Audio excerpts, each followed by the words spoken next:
कारं बिंदु संयुक्तं नित्यं ध्यायन्ति योगिना कामदं मोक्षदं चैव ओंकाराय अविरल शब्दगणौघ प्रक्षालित सकल भूतल कलंका मुनिभिरूपासी तीर्था सरस्वती रत्नो दुरितं अज्ञानतिमिरां ज्ञानाञ्जनशलाकया चक्षुरुन्मीलितं येन वे नमः। श्री परम गुरुभ्यो नमः। परंपराचार्य गुरुभ्यो नमः। सकल कलुष विध्वंसकं श्रेयसां परिवर्धकं धर्म संबंधकं भव्य जीव मन प्रतिबोधकारकमिदं शास्त्रं श्री मूलाचार्य प्रदीप नामदेव अस्य मूल ग्रंथकर्तार श्री सर्वज्ञ देवास्तुत्र ग्रंथकर्तार श्री गणधर देवा प्रतिगणधर देवा तेषां मोचोनुसार मासाद्य सकल कीर्त्याचार्येण विरचितम् इदं शास्त्रं श्रोतार सावधानतया शृण्वन्तु। मंगलं भगवान वीरो मंगलं गौतमोगनी मंगलं कुंदकुंदाद्यो जैनधर्मोऽस्तु मंगलं सर्वमंगलमांगल्यं सर्वकल्याणकारकं प्रधानं सर्वधर्माणां जैनं जयतु शासनं वंदे विद्यासागरं वंदे सन्मति।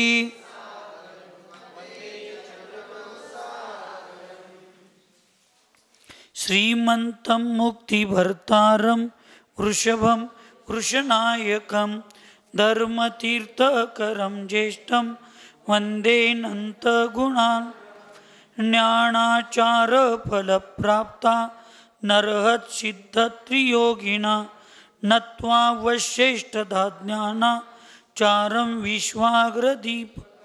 पंचपरमेष्ठी भगवान की, अहिंसामय विश्व धर्म की, सिद्धांत शास्त्र की, चारित्र परम पूज्य आचार्य भगवान सकल कीर्ति महामुनिराज की, चारित्र चक्रवर्ती 20वीं सदी के प्रथमाचार्य शांति सागर जी महाराज की, संत शिरोमणि आचार्य गुरुवर विद्यासागर जी महाराज की, शांत मूर्ति वत्सल रत्नाकर आचार्य गुरुवर सन्मति सागर जी महाराज की, 3 कम 9 करोड़ महामुनिराजों की आज के आनंद की।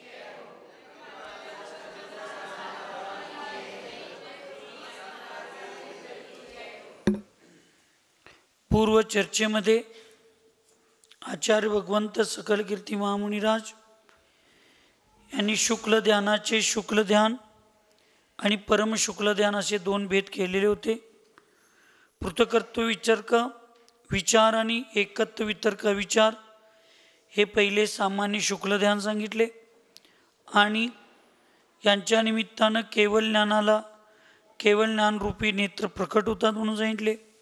आणि दुसऱ्या परम शुक्ल ध्यानाचे सूक्ष्म क्रिया प्रतिपाती आणि समूर्चन क्रिया आणि वृत्ती असे भेद सांगितलं आणि आत्म्याची शुद्धी करून शुक्ल ध्यान जे स्वतःच्या कर्मांना नाश करून आत्म्याला परमात्मा बनवण्यासाठी निमित्त आहेत अशा पद्धतीचं उदाहरण या ठिकाणी सांगून आज पृथकत्व वितर्क विचार नावाचं जे शुक्ल ध्येन आहे त्या शुक्ल ध्यानाचं पहिल्या शुक्ल ध्यानाचं स्वरूप या ठिकाणी सांगणार आहेत।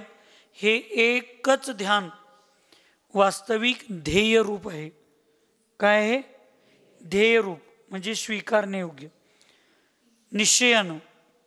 बाकी धर्मध्यान अशुभात जाऊ नये म्हणून धर्मध्यान केलं जातं, पण शुद्धाच्या अपेक्षेनं हे एकच हे शुक्ल ध्यानचे 4 भेद आहेत हेच आमच्या आत्म्याला परमात्मा बनवणार आहेत। पण धर्मध्यान परंपरेनं परमात्मा बनण्यासाठी निमित्त असतं। नाना भेदं पृथक्त्वंच वितर्कश्चाखिलं श्रुतं अर्थव्यंजन योगाणां विचार संक्रमो भवेत् यत् पृथक्त्व वितर्काभ्यां विचारेण मुनीश्वरा ध्यायन्ति ध्यानमात्मज्ञा शुक्लं तत्प्रथमं मतम्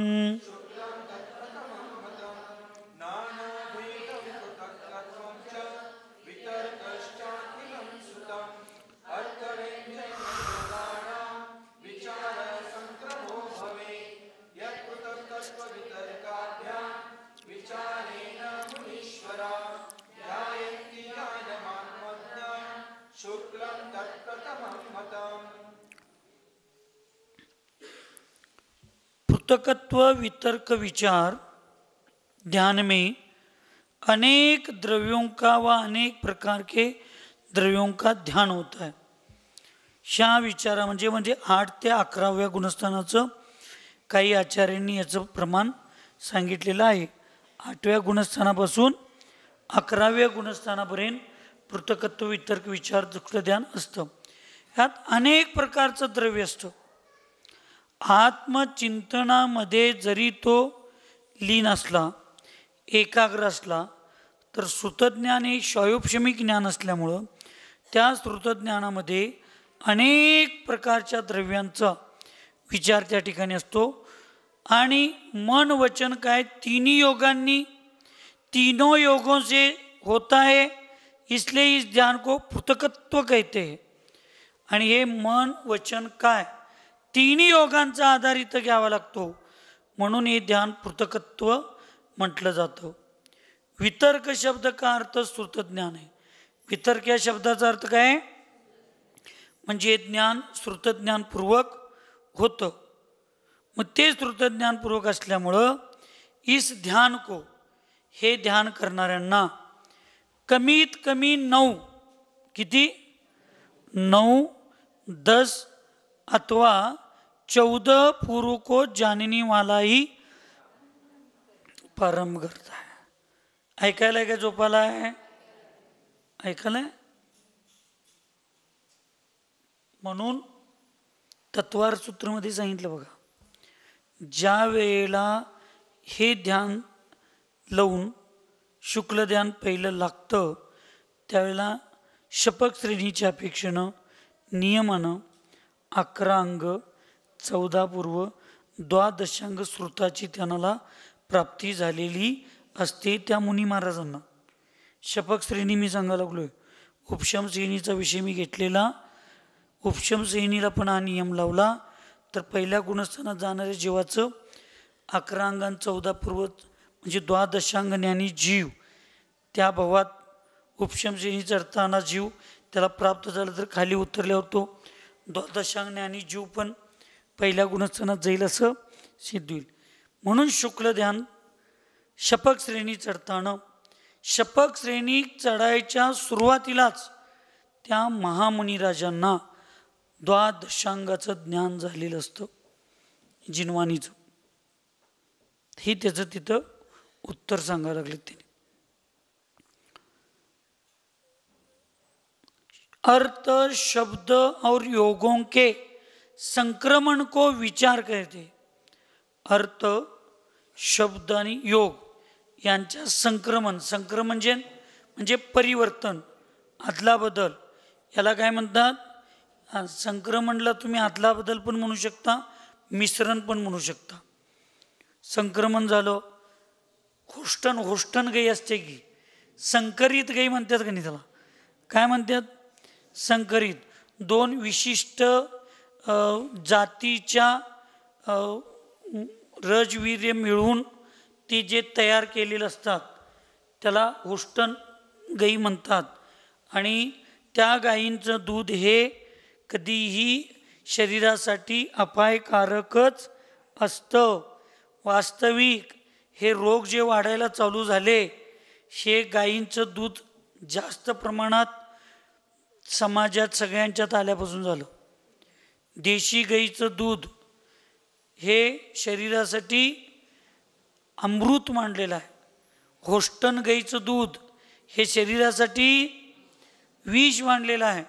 पण स्वस्त मिळते, आम्हाला फुकट मिळाल्यावर आम्ही विष पण पितोय महाराज, आणि तुम्ही काय सांगायला लागला आम्हाला? कारण तुम्हीच सांगताय कवा मरायचं आहे तेव्हा मरायचंच आहे. ते खाल्लो तरी मरणार आहे, नाही खाल्लो तरी. तुमच्यापेक्षा जास्त आमचा कर्मसिद्धांतावर विश्वास आहे. त्यामुळं आम्हाला व्यसन करायला भीती नाही, अभक्ष खायला भीती नाही. खाणारा पण मरणार आहे, न खाणारा पण, सगळी मरणारच आहेत की नाही.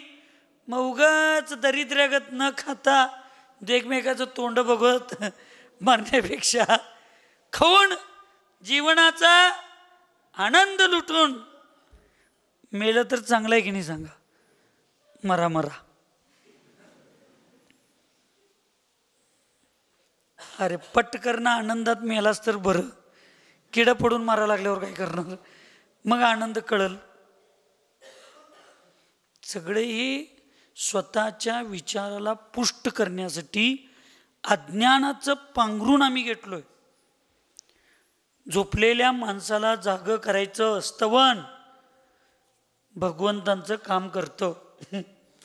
भगवंतांचं स्तवन झोपलेल्या माणसाला जागं करायचं काम करतं. भोसेकराचं स्तवन नव्हं, भगवंतांचं स्तवन काय करतं, झोपलेल्या माणसाला जागं करून सिद्ध करायचं काम करतं. आणि झोपेचं सोंग घेतलेला जागं करायचं सोपं आहे. खरं सांग, रविवारी तू झोपलेला नसतोस का नाही, सोंग करतोस. खरं अभिषेकला जायला नको म्हणून नाटक करतो झोपाले. झोपलेल्या माणसाला जागं करायचं फार सोपं आहे. झोपेचं सोंग घेतलेल्या जागं करायचं अवघड आहे. अडाणी माणसांना शानं करायचं सोपं आहे, पण शहाणपणाचं पांघरून घेतलेल्यांना जागं करायचं अवघड आहे की नाही. तुम्ही कसला आहे, खरं अडाणी आहे काय पांघरून घेतलाय. 50-50.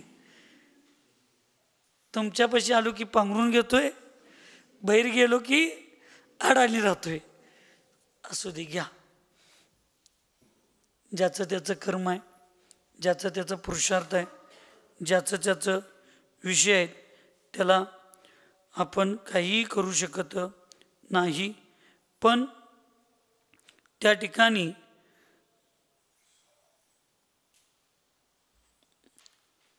प्रत्येकाच्या विचारावर ते अवलंबून असतं. आत्मा को ये संग इस पहले ध्यान में शब्दों से शब्दांतर, योग से योगांतर और अर्थ से अर्थांतर का चिंतन होता है. इसलिए यह ध्यान सविचार है. या ध्यानाला कसलं म्हणतात, सविचार म्हणतात. आत्मा को जानने वाले, आत्माला जाननारे जे मुनिराज पृथकत्व वितर्क और विचार के साथ साथ ध्यान करते हैं, उसको पृथकत्व वितर्क विचार नाम का पहला शुक्ल ध्यान होता है. आत्म्याला जाणण्यासाठी इथं काय सांगितलं, ध्यानाच्या ऐकायला काय झोपायला आहे, शब्दों में शब्दांतर, शब्दामध्ये शब्दांतर, योगांचं योगांतर म्हणजे हे योग सोडून दुसरं योग, अर्थाचं अर्थांतर याचं चिंतन केलं जातं, म्हणून याला सविचार म्हणतात. बरोबर आहे का चुकीचं आहे? तुम्ही पण हे सगळं करताय. तुम्हाला सुद्धा पृथकत्व वितर्क शुक्ल ध्यान नाही, वस्त्र ध्यान. इथनं लग्नाच्या मंडपापर्यंत जाताना एक साडी, तिथं गेल्यानंतर ते तोंडात साखर बिकर घालायचं असते तेव्हा एक वेगळी साडी, परत ते हळद लावायच्या वेळेला एक साडी, शब्द शब्दांतर, वस्त्र वस्त्रांतर, तांदळाच्या वेळेला एक वेगळी साडी, रुखवतीच्या वेळेला एक वेगळी साडी. आणि त्या विठ्ठलापेक्षा भडव्यांचाच त्रास असतो की नाही, तसं ते लग्न करणाऱ्या मुलीच्या आईबापांना त्या मुलगीपेक्षा बाकीच्यांचा त्रास जास्त होतोय. आणि ते लग्नापर्यंत ठीक आहे हो, म्हणजे सांसारिक कार्यापर्यंत ठीक आहे. ती संस्कृती ते विचार तुम्ही चौक्यापर्यंत घेऊन या लागला. कुठेपर्यंत घेऊन या लागला? चौक्यापर्यंत. स्वयंपाक करताना गाऊन. विनोद नाही करत मी. महाराजांचं यायच्या अगोदर एक वेगळी साडी, परत महाराज अजून बाहेर गेलं नाहीत तर का भैया दीदी जेवायला बसले की परत त्यांनी सवळ्यातलं आत ठेवलेलं गाऊन, ते कपडे. गाऊन नेसत नसला तर स्वयंपाक करताना रंगीत साड्या, आणि महाराज यायच्या वेळेला मग हातकरग्याच्या साड्या, मग पांढऱ्या साड्या. सांगा बरं, मग तुम्हाला पण पृथकत्व वितर्क वस्त्र ध्यान झाले की नाही? झाले की नाही सांगा? त्या त्यागींना जसं त्या मुनी महाराजांना द्वादशांग ज्ञान असतं तसं तुम्हाला मॅचिंगचं ज्ञान आहे. आहे की नाही? पण दोष आहे, लक्षात ठेवा. कुठला दोष नाही. खरोखर तुम्ही व्रती आहात, अनुव्रती आहात. तुमच्या सांसारिक क्रियामध्ये तुम्ही जे वस्त्र वापरत नाही तेच वस्त्र चौक्यामध्ये वापरायला पाहिजे. आता ते सकाळी तुम्ही नुसता आज धुवून टाकला आणि उद्या ते सवळ्यात घातला तर तुमचा नियम पाहिजे की सवळ्यासाठी चौक्यासाठी माझे वस्त्र वेगळे. तेवढ्यासाठी मी रंगीत साड्यांचा त्याग केलो. मी घेत नाही कोणाकडं. तुम्हाला काही लोकांना वाईट वाटतंय, त्रास होतोय, पण प्रामाणिकपणे विचार करा. ज्या ज्या रंगीत साड्या नेसून महिला आहारला येतात, 80% महिला संसारातल्या साड्या धुतलेल्या त्याच दुसऱ्या दिवशी सवळ्यात घेऊन येतात. धर्मासाठी सुद्धा एक स्पेशल ड्रेस नाही आमच्याकडं. आणि मग काही 10-20% महिला स्पेशल सवळ्याच्या साड्या वेगळ्या आहेत रंगीत असल्या तरी. मी त्यांना एकदम 100% दोषीच आहेत सगळी म्हणत नाहीत, पण त्या आता 10%, 20% ज्या चांगल्या महिला शुद्धीनं रंगीत साड्या नेसून येतात त्यांच्याकडनं आम्ही घेतलो तर बाकीचे 80% म्हणतात त्यांचं चालतंय आणि आमचं का चालत नाही. कारण बायकांना ईर्ष्या. ही सूर्य बघितल्यानंतर कमळ जसं खिलतंय तसं दुसऱ्या बाईचं सुख बघितल्यानंतर आपोआप बायकांच्या मनात ईर्ष्या. नॅचरली तो गुण आहे, त्याला काय म्हणजे अपवाद नाही, तो आहेच ते. पण चालते काय सांगा? तसं तुम्ही ब्रह्मचारी ब्रह्मचारिणी दीदींच्या पुढं जर तुम्ही गाऊन घालून त्यांना जेवायला वाढा लागला, पंचम कालाय, आणि म्हणायचं तिथं असं चुकलं, तिथं असं चुकलं, त्यांनी असं का वागलं, त्यांनी तसं का वागलं, ते ब्रह्मचारी असं करतात, ते महाराज तसं का वागले. तुम्हीच जर तुमच्या मर्यादेचं पालन करून ब्रह्मचारी ब्रह्मचारिणींच्या पुढे गेला, ब्रह्मचारिणी वगैरे घरात जेवायला व्रती स्त्रिया महिला आल्यावर तुम्ही तुमच्या पुरुषांच्या अंगावरचे कपडे व्यवस्थित घालायला लावला, तुम्हीच ब्रह्मचारी भैया किंवा संघातली लोक घराकडे जेवायला येतात ते तुम्हीच तुमच्या मर्यादेचं पालन करून कपडे चांगले व्यवस्थित घातला तर कोणाला कशाच्या मनात कशाला कोणाला पाप येतं? आपल्यापासून सुरुवात करायला पाहिजे. आपण कुठे या चुकायला निमित्त आहे का याचं आपल्याकडे लक्ष दिलं पाहिजे. म्हणून जर तुम्ही ते वस्त्र फक्त चौक्यासाठीच वापरत असाल, ते कॉटनचे असतील, व्यवस्थित असतील, त्या कपड्यांचा वापर चौका सोडून तुम्ही इतर कोणत्याही कामात करत नसाल तर मी त्याला एकदम दोष आहे असं मी म्हणणार नाही. पण सांसारिक व्यवस्थेतील ते कपडे असतील तर त्याला किती एरियल घाला, त्याला कुठल्याही वॉशिंग मशीनमध्ये घाला, संसारात वापरलेली वस्त्र तुम्ही जर चौक्यामध्ये वापरायला चालू केला तर त्याच्या संस्काराचा प्रभाव हा त्याच्यावरचा कधीही जाऊ शकत नाही. म्हणून इथं विषय आला पुतकर्तू इतर मला कुठं काय पण सुचतंय म्हणून लक्षात आलं. म्हणून आम्ही तुम्हाला सांगितलो करायचंच असेल तर स्वयंपाकापुरतं तुमचं शुद्ध कॉटनचं चांगलं घ्या, त्याचा वापर इतर दुसरीकडं करू नका.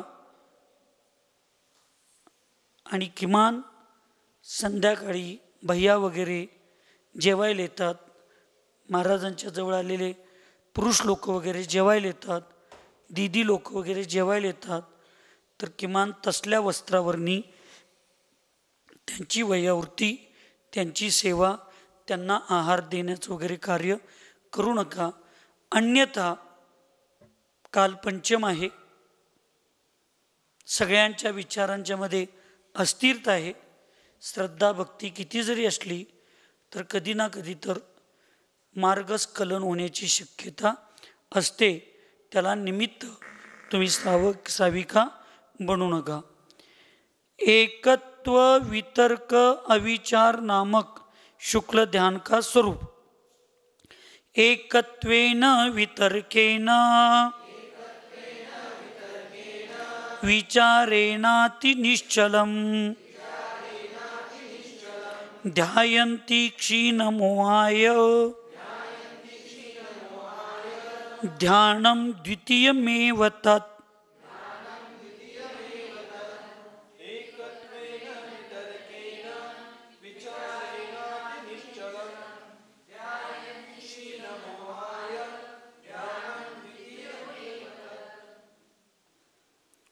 वरच्या शुक्ल ध्यानामध्ये शब्द शब्दांतर होत होतं, योग योगांतर होत होतं, अर्थ अर्थांतर होत होतं. इथं ते होणार नाही. मोनीय कर्म को क्षय करने वाले जो मुनिराज शब्द अर्थ और योग के संक्रमण से रहित म्हणजे हा साधू नक्की 12व्या गुणस्थानातला असणार आहे. म्हणून 8 ते 11 हे पहिल्या शुक्ल ध्यानाचं गुणस्थान आहे, दुसऱ्या शुक्ल ध्यानाचं गुणस्थान 12 आहे, तिसऱ्या शुक्ल ध्यानाचं गुणस्थान 13 आणि चौथ्या शुक्ल ध्यानाचं गुणस्थान 14. काही आचार्यांचं मत तिसरं शुक्ल ध्यान 13व्यातून 14व्यापर्यंत पण असतं आणि 13व्यात असतं आणि 13वे सुटायच्या वेळेला सुद्धा काही आचार्यांच्या मध्ये, मला फक्त 100% मी सांगणार नाही, पण चौथं शुक्ल ध्यान हे 13व्यात असतं असं पण काही आचार्यांनी सांगितलं का? तो वाटते काय तिसरं शुक्ल ध्यान 14व्यात असतं असं दोन्हीपैकी एक काहीतरी एक आई आचार्यांचं मत आहे. ते भविष्यात तुम्हाला कधी आलं तर त्याचं विश्लेषण करू. मोनीय कर्म को क्षय करने वाले जो मुनिराज शब्द अर्थ और योग के संक्रमण से रहित तथा 9, 10 व 14 पूर्व श्रुत ज्ञान के साथ साथ किसी एक ही द्रव्य का निश्चल ध्यान करते हैं उसको एकत्व वितर्क अविचार नाम का शुक्ल ध्यान कहते हैं. असा कुठलाही गैरसमज तुम्ही सगळ्यांनी करू नका की वर सांगितलं ध्यान अनेक द्रव्यांचं ध्यान करतात म्हणजे आत्म्याला सोडून अन्य द्रव्यांचं ध्यान करतात असं घेऊ नका. आत्मद्रव्य स्वतःच्या निज द्रव्याचंच स्वरूपाचं आणि स्वभावाचं चिंतन करताना तिथं अनेक गुणांचा त्या एकाच निज आत्म तत्वामध्ये असणाऱ्या अनेक स्वाभाविक जे गुण आहेत त्या गुणांच्यावर त्यांचं ध्यान ह्या गुणावरनं त्या गुणावर त्या गुणावरनं ध्यान असं होत असतं. नसेल तर अनेक द्रव्याचं म्हणजे हा जीवद्रव्य दुसऱ्या जीवद्रव्याचा, पुद्गलाचा, अन्य जीवद्रव्यांचा विचार करत, आणि जर तसं केलं असतं तर त्यांनी श्रेणी चढली, कर्मनिर्जरा झालीच नसती. म्हणून मौनीय कर्माचा क्षय केलेले मुनी महाराज शब्द अर्थाने योगाच्या संक्रमणानं रहित 9, 10 किंवा 14 पूर्वाच्या ज्ञानाच्या सोबत सोबत एकाच द्रव्यावर निश्चल एकाग्र होऊन ध्यान करतात. त्याला एकत्व वितर्क अविचार नावाचा शुक्ल ध्यान असं म्हणतात. सूक्ष्म क्रिया प्रतिपाती शुक्ल ध्यान का स्वरूप काय योगे इति सूक्ष्मे सं स्थितस्य यत्स योगिना कथ्यते त्रोपचारेण तृतीयं निश्चलं हितात.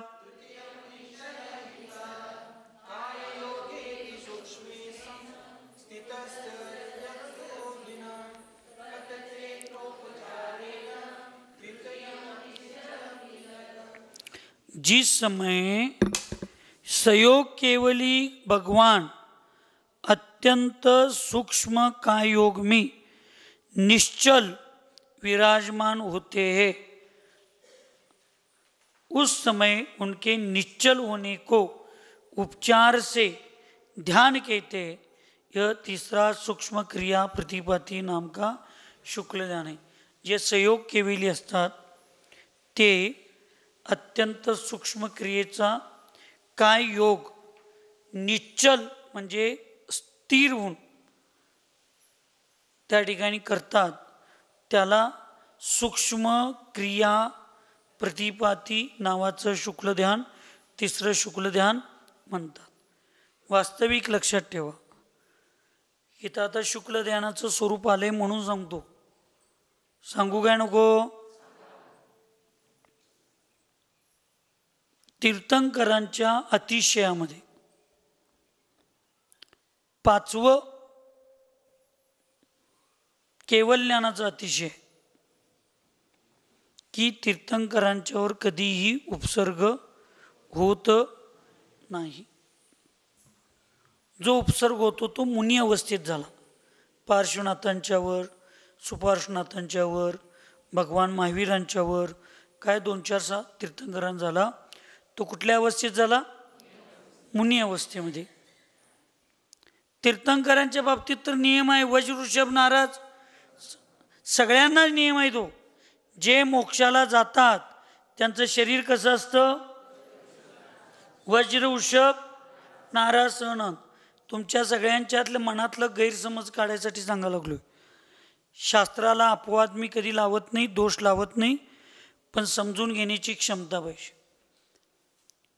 हनुमान ज्यावेळेस जन्मला आणि ती विमानातून, ते विद्याधर विमानातून जात होते, त्यावेळी ते हनुमानाचा जीव, बारका लहान जीव खाली पडला. कशावर पडला? दगडावर मोठ्या पडला. आणि मिथून काय झालं? दगडाची तुकडं झाली. म्हणून त्याचं नाव काय पडलं? श्रीशैल. त्याचं नाव काय पडलं? शैल म्हणजे दगड, शिला, शैल दगड, श्री म्हणजे विजय. जन्मताच आपण दगड म्हणतोय, वास्तविक तिथं डोंगर आहे, पहाड, त्याच्यावर तो का पडला बरं? जर त्याच्यामध्ये वज्र वृषभ नारद सहनंद शरीर बालकामध्ये होतं, डोंगरावर पडला तर ते डोंगर फुटलं. मग मला सांगा, तद्भव मोक्षगामी जीवांच्यावर जो उपसर्ग होतो मुनी अवस्थेत सुद्धा, तो उपसर्ग जर झाला तर बालक अवस्थेत जर त्यांच्या पडल्यावर डोंगर फुटायची ताकद असेल तर उपसर्ग करणाऱ्यांच्या उपसर्गाचा त्या मुनी महाराजांच्या शरीरावर काय परिणाम होणार आहे का? ऐकू येत नाही? काय होणार आहे का? काही परिणाम होणार नाही.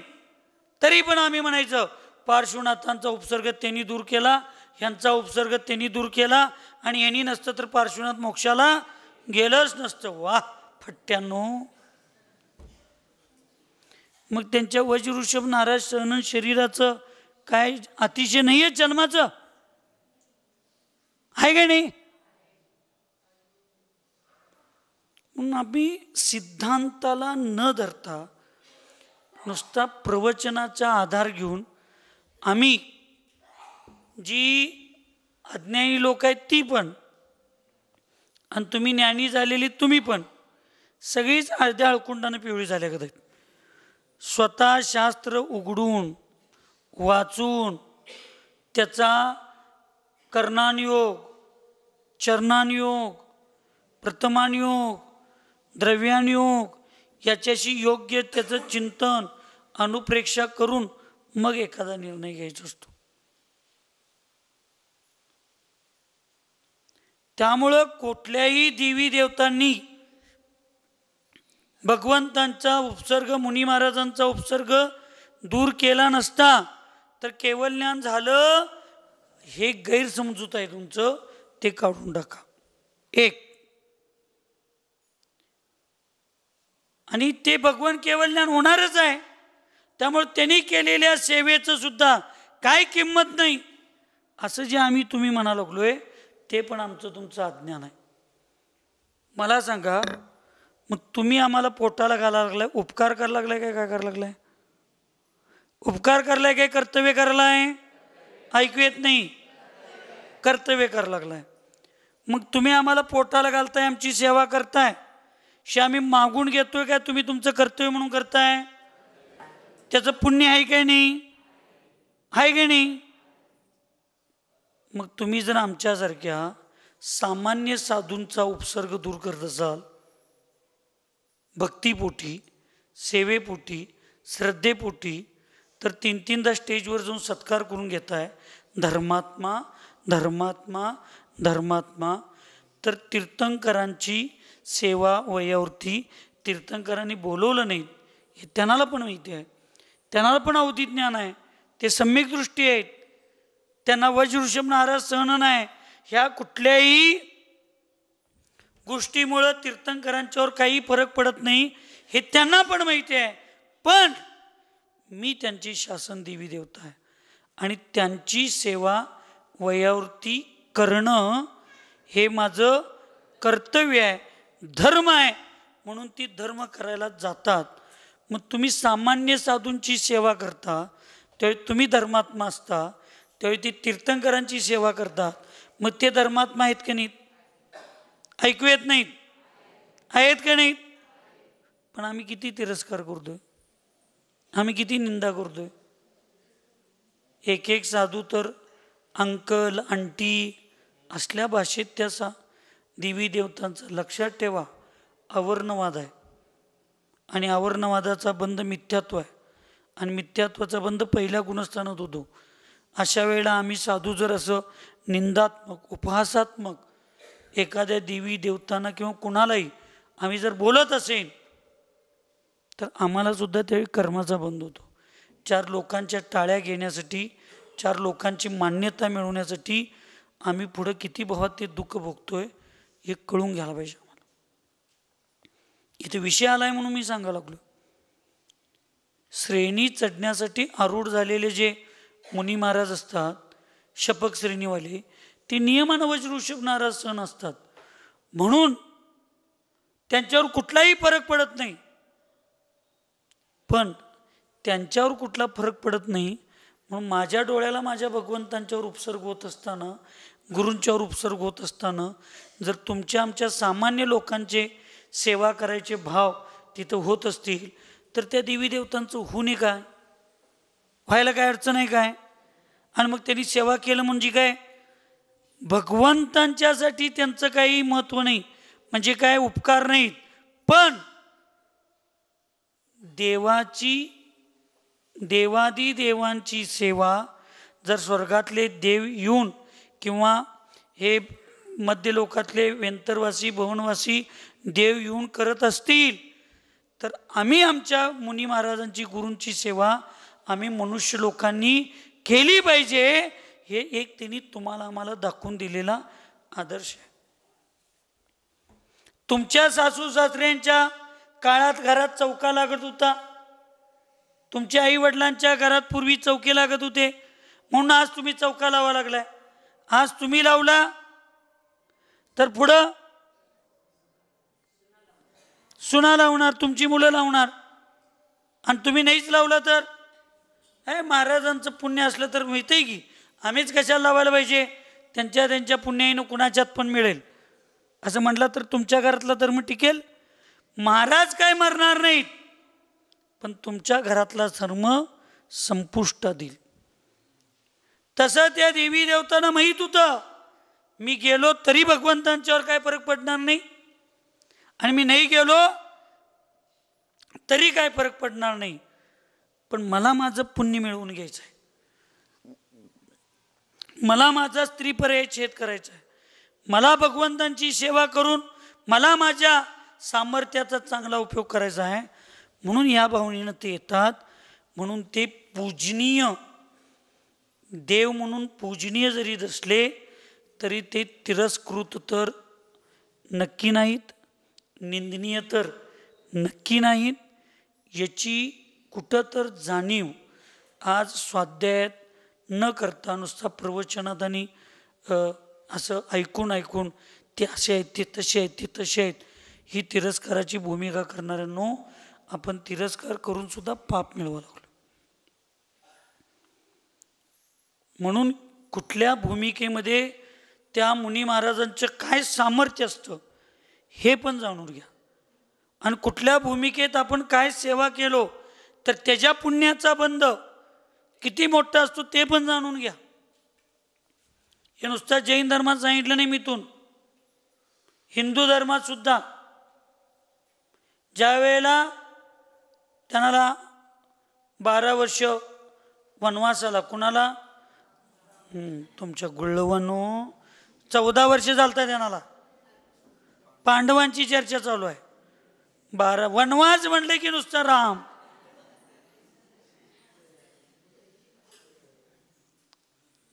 त्यांना पांडवांना किती वर्ष वनवास झाला आणि 1 वर्ष अंतवास.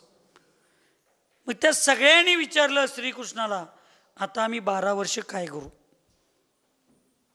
ऐकायला काय झोपालाय? कशाला पुरुष लागतात? आम्ही आहे की. कुठे गेली खवाटे? महाराजांची मावशी गेली वाटतं, आली नाही आज. आली नाही आज, येणारच नाही ती गब्बर येणार नाही आज. सकाळी त्यांना सूचना दिली तो. आम्ही आहे की. घरातले पुरुष कशाला लागतात? कशाला लागतात? हिंदू धर्मात काय सांगितलं, मग जैन धर्म त्याच्यापेक्षा किती सूक्ष्मतेनं सांगतो बघा. अर्जुनाला सांगितलं तू अशा पद्धतीची साधना करून ही विद्या प्राप्त कर. भीमाला सांगितलं तू अशा पद्धतीची साधना करून तू ही विद्या प्राप्त कर. नकुल सहदेवाला सांगितलं तुम्ही दोघांनी अशी साधना करून ही विद्या प्राप्त करा. त्यावेळेला द्रौपदी आणि युधिष्ठिर म्हणतो मग आम्ही दोघांनी काय करायचं? त्या दोघांना सांगितलं हे सगळं जे तुमच्यावर पापकर्माचा उदय आलाय तो सगळ्या पापकर्मामुळे आले आणि तू घरचा जबाबदारी व्यक्ती आहेस आणि हे जर सगळं पाप फेडायचं असेल आणि परत पुण्याचं सामर्थ्य तुम्हाला निर्माण करायचं असेल तर तुम्ही जंगलात जेवढे साधू महंत संत येतात त्यांना पोटाला घालून त्यांना आहार देऊन त्यांना संतुष्ट करून त्यांना सोडायचं. त्यावेळेला तिथं पण शब्द वयावृत्ती आहे. त्यावेळेस श्रीकृष्ण म्हणतो साधु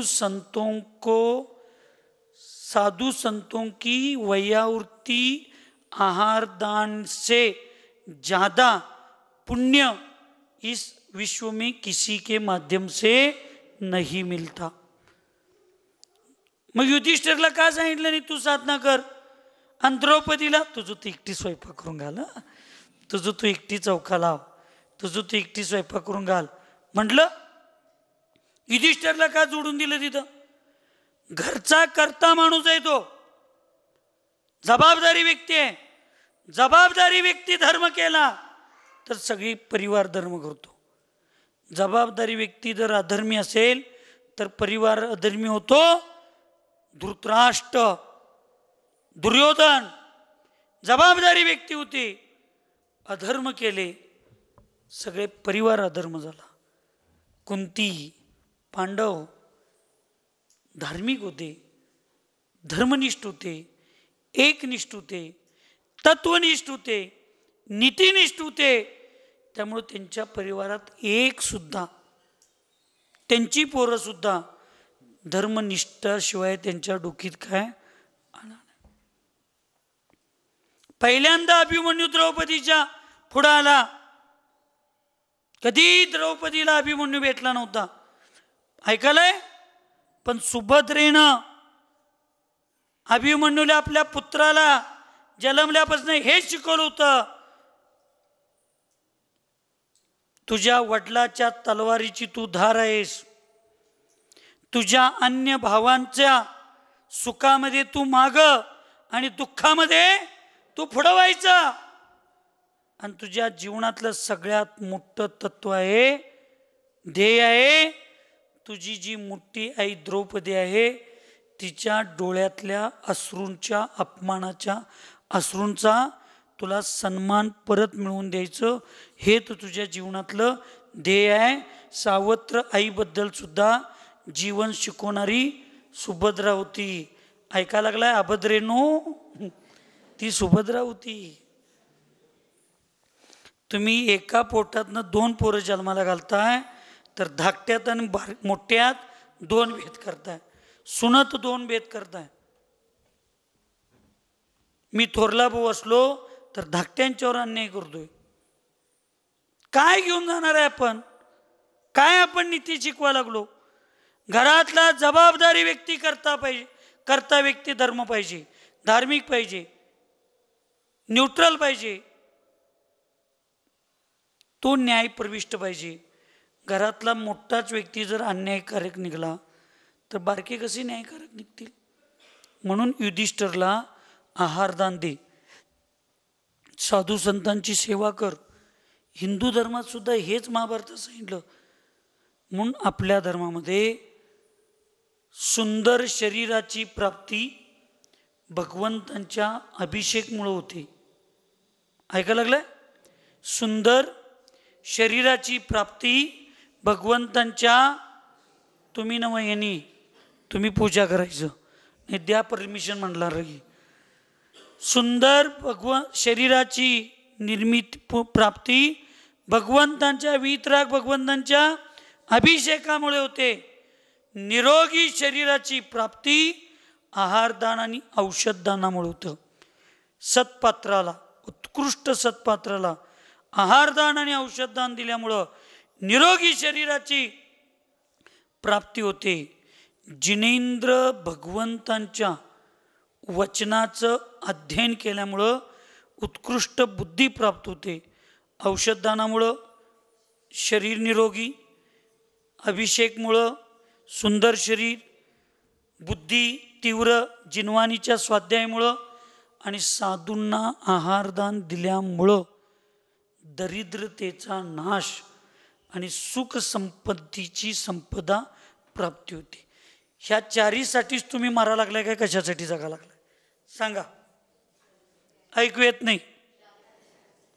सुंदर शरीर पाहिजे म्हणून अर्धा तास यांनी पण असं करत बसतात, तुम्ही असं करत बसताय. फरक एवढाच आहे. बुद्धी चांगली पाहिजे, बदाम खावा, ब्रो काय ते बोर्नविटा पोराशनी पाजा. निरोगी शरीर पाहिजे, औषध खावा. सुख संपत्ती पाहिजे, रात्रंदिवस राबा आणि दुसऱ्यांना लुबाडा. काही करायची गरज नाही.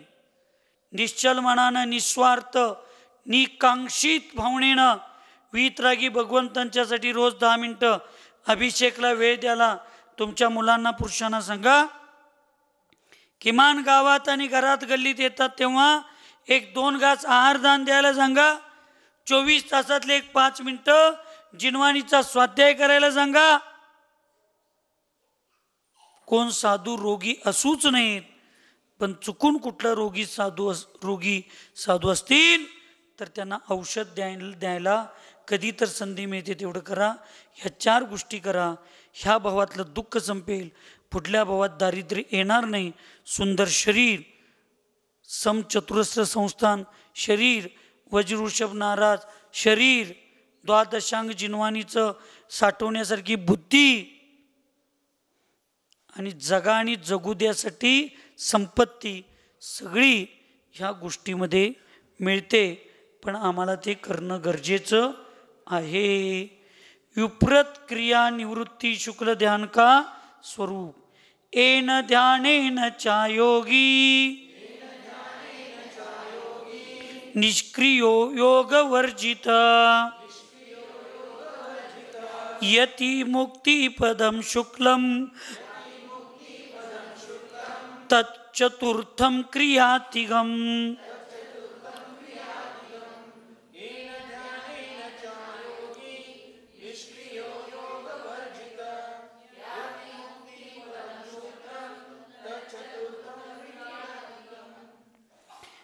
अयोग केवली भगवान क्रिया रहित और योग रहित होकर जिस ध्यान से मोक्ष पद प्राप्त करते उसको विप्रत क्रिया निवृत्ति नाम का चौथा शुक्ल ध्यान कहते. अयोग योग नाहीत. योग नाहीत म्हणजे त्यांना शरीर नाही, मन नाही, वचन नाही, पण असून सुद्धा त्याच्यात त्यांचा उपयोग. अशा अयोग केवली भगवंतांच्या क्रियारहित आणि योगरहित होऊन ध्यान करून मोक्षपदाची प्राप्ती करतात. त्याला काय म्हणतात? विप्रत क्रिया निवृत्ती चौथं शुक्ल ध्यान त्याला म्हणतात.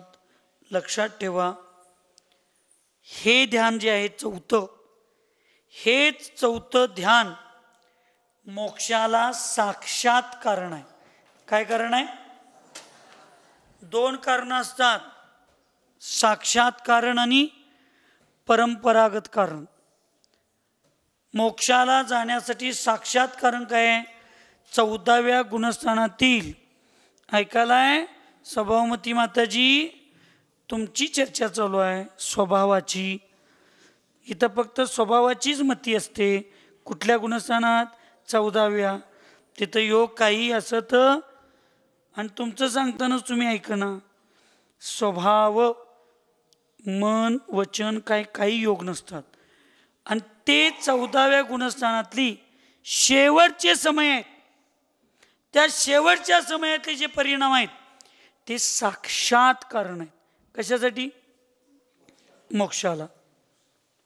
केवळ ज्ञानासाठी साक्षात कारण काय आहे?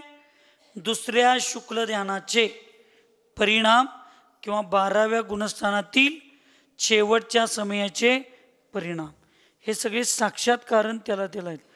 पण परंपरेनं कारणीभूत काय आहे? धर्मध्यानामध्ये जीव गुंतल्याशिवाय शुक्ल ध्यान करण्याची योग्यता, पहिलं शुक्ल ध्यान केल्याशिवाय डायरेक्ट दुसरं शुक्ल ध्यान, दुसरं शुक्ल ध्यान केल्याशिवाय केवळ ज्ञान, तिसरं शुक्ल ध्यान होत नाही, तिसरं शुक्ल ध्यान केल्याशिवाय चौथं शुक्ल ध्यान होत नाही.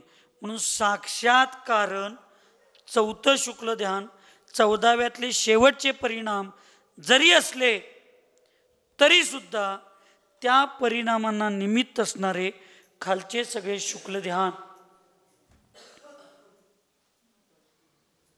त्याला परंपरानं निमित्त आहेत.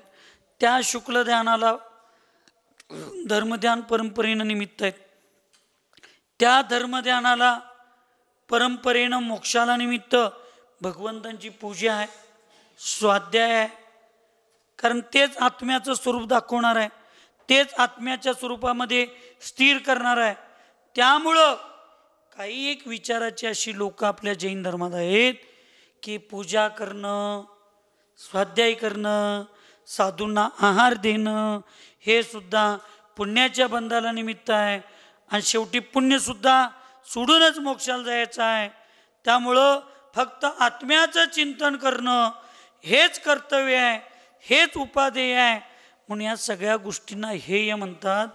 पण त्या गोष्टी केल्याशिवाय ह्या पुढल्या गोष्टी मिळत एक एक एक निमित्त आहे तुम्हाला भगवंतांचं दर्शन घ्यायला. शेवटची पायरी ही जशी साक्षात्कारण आहे, पण पहिल्या पायऱ्या चढल्याशिवाय शेवटच्या पायरीपर्यंत जाऊ शकणार नाही. म्हणून परंपरेनं सगळ्या पायऱ्या निमित्त आहेत. साक्षात्कारण एकच शेवटची पायरी आहे, असं सगळं चिंतन करून समजावून घेऊन, म्हणून हे षोडशकारण पूजा, दशलक्षण पूजा, रत्नत्रय पूजा हे धर्मध्यानाला निमित्त आहेत. भविष्याच्या शुक्ल ध्यानाला निमित्त असणाऱ्या द्रव्य क्षेत्र काल याची निर्मिती करून देण्यासाठी निमित्त असतात. म्हणून उद्यापासून षोडशकारण पूजा चालू होणार आहे.